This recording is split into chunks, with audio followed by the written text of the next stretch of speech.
So you ever have one of those weeks where you're just kind of not feeling it, and you're like, I don't know if I really want to read comics, but then you go through it anyways. 'Cause you tough it out, and something comes along, and you read it, and you're like, man, this is brilliant. I'm so glad I did that. Oh boy, life has changed. I'm better for having read a comic this week. Yeah, that's not one of these weeks. Today's a crap week for. It's not a good week for comics. Welcome to the shit show, people. I'm Taylor. It's 2023. It's January. What the hell is this? The first Cranky Comic Book review of 2023, and we're off to a rousing start. I got 4 whole books this week. So let's get into it, huh? I guess. Well, this will be a short video. Worst to best. It is what it is. We'll get through this crap together. All right, now, here we have John Stewart, The Emerald Knight. Beware His Power, issue number 1, written by Jeffrey. I want to say Jeffrey. We'll go with Jeffrey. I think it's Jeffrey Thorne. And illustrated by somebody else. Who we got here? Marco Santucci. All right.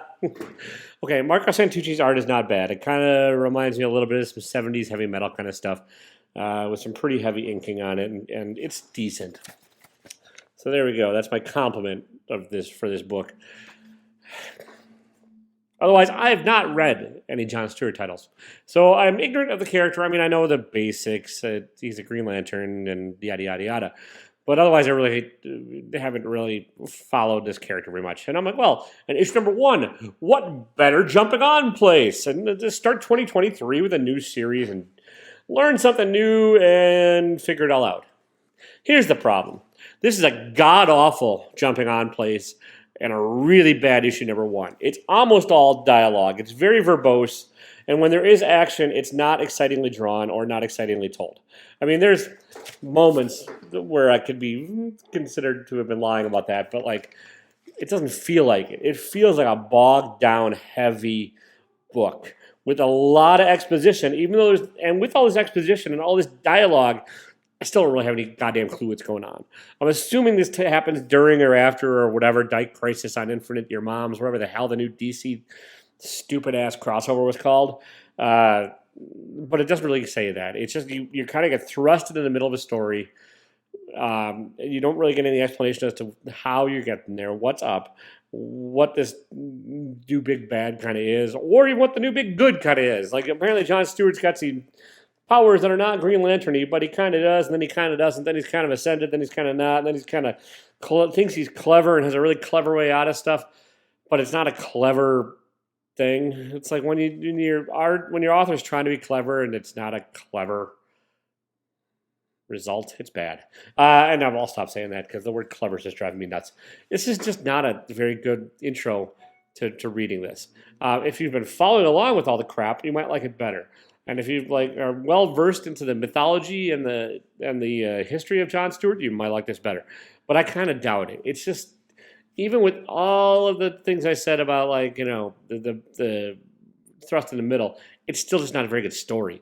It just kind of fails at the very basics of telling what you want a good action comic to be, and it just manages to make like this oversized, thick. I think it's a one shot. God, I hope it's a one shot. $6. I paid $6 for this shit. Oh God, it's kind of garbage. I'm tempted to throw it over my shoulder, but I'm not going to because it's 2023. I'm kindler and gentler, people. All right. Next, what do we have here? All right. Fantastic Four. Number 3, Ryan North. Yeah. Is that a porn star? I think it's a porn star name. And Ivan Coelho on the art. This is dumb. It's a dumb book. It's got some fun to it, but it's mostly just dumb. Like, apparently the Fantastic Four are hated everywhere around the world, which is kind of the same thing that's happened in Spider-Man before the dark web of the universe, whatever the hell that stupid crossover is called, took over, which I stopped reading. And then, yeah, so the Fantastic Four are all on the run or in the lamb or whatever, not really being Fantastic or Four. And this is the Johnny Storm issue. The first 2 issues, they were all right. The first issue was kind of fun. The second issue felt almost exactly like the first issue. This at least feels different. And it's got some stuff to it, but it's just a wacky thing. Like, it's got this wacky cartoony style that I don't dig when you're like talking about a superhero book. and like it's got like most of the stuff this week. It's got some moments that are good, but for the most part, it's just kind of a stupid story about undercover Johnny Storm being stupidly undercover and fighting a really stupid battle with a store owner, which is very stupid, and having it resolved in a pretty stupid way. It's better than Brightest Night or Emerald Knight or John Stewart, whatever the hell that one was just called, but not by a whole lot. It's not a good comic. I might give it one more issue purely because I think that we're finally getting into the fourness of the Fantastic Four. Right now, this is a not so fantastic one, and like there's a few quippy moments in here that are okay, and like glimmers of hope.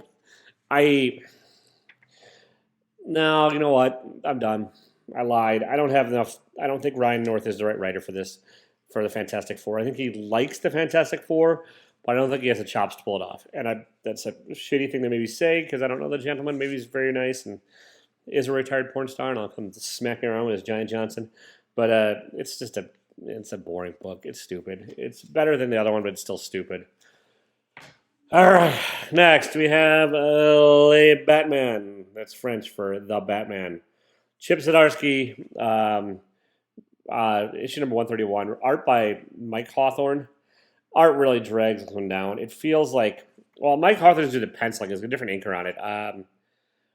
Adriano Di Benedetto. Holy crap on inks. This is the after failsafe, the follow-up, and like you're kind of lost. Batman's kind of lost, and it's a multiversal madness, and I don't know. It's an entertaining enough romp. It really is. I like when they throw Batman out of his element and you have no idea what's up.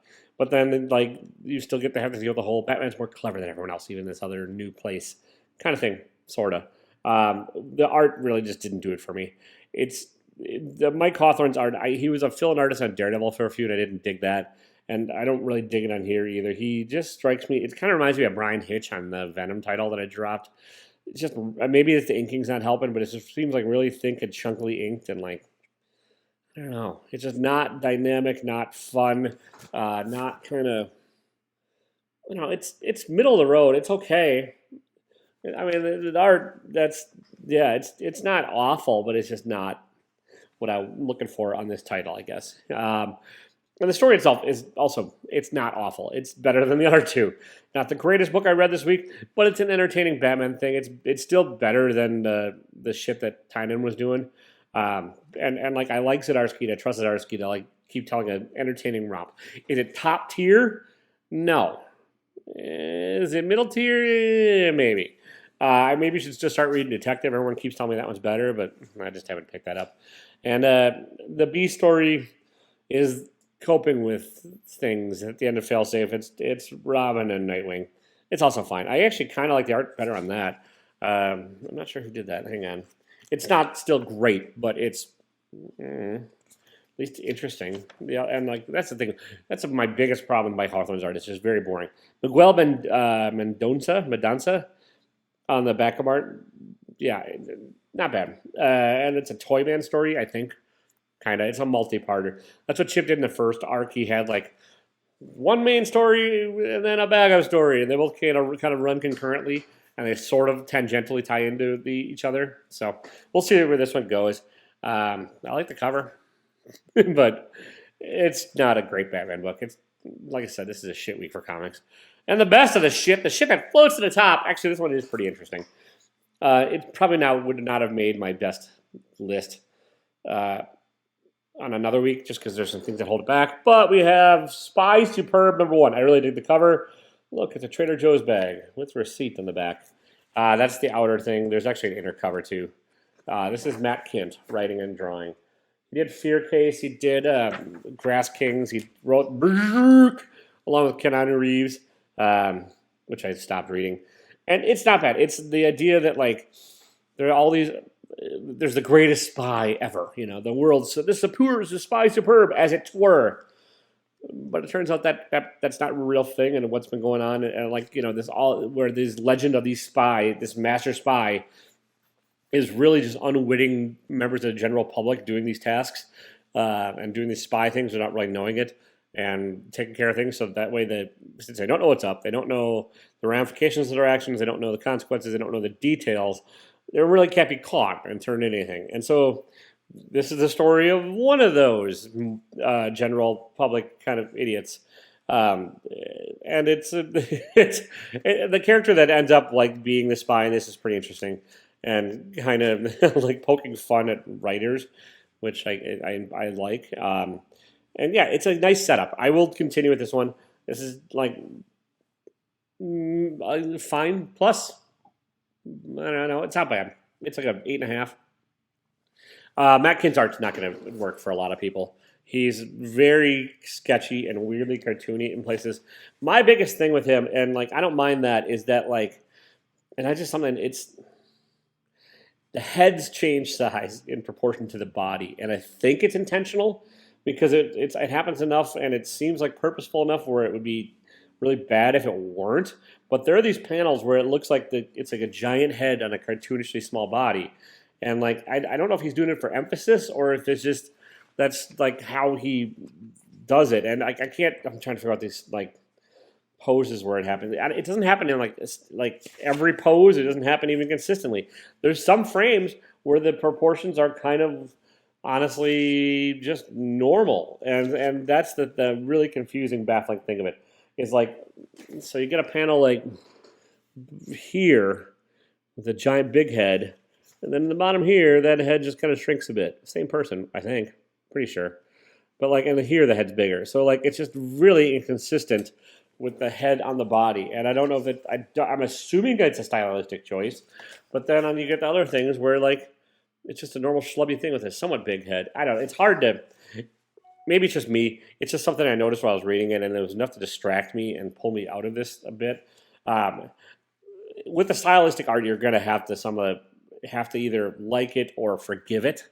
And in this case, for me, it's more forgiving it and then loving it. I don't love his art, but I like the story enough, and I think the idea is a fun enough one, and I think this is a fun setup for a first issue that I'll keep going on it. And that's all I've got this week. It's really... I mean, there was one called Mosley I was hoping to get that another reviewer I respect read, but my LCS didn't have it. Maybe I'll find it in a different one around here. If I miss anything, and I miss some really good books, please, for the love of all that's holy, let me know in the comments because I don't know. It doesn't seem like it. I mean, it's a light week. It's the first of the year. First, week back of the year. Life, New Year's resolutions, all that crap. Yeah. Hit the like button, hit the subscribe, hit the notification bell, please. I'm trying to get to 1,000. So that's my only real resolution for this year. Well, that and eat more tacos, because you can never have too many tacos. So eat more tacos, hit 1,000 followers, and don't be a dick. I don't know. The don't be a dick thing's always hard. But if you can avoid being a dick, avoid being a dick. And eat more tacos. See you guys next week. Oh, I will have my best of 22 list out at some point. I promise. I promise. See ya.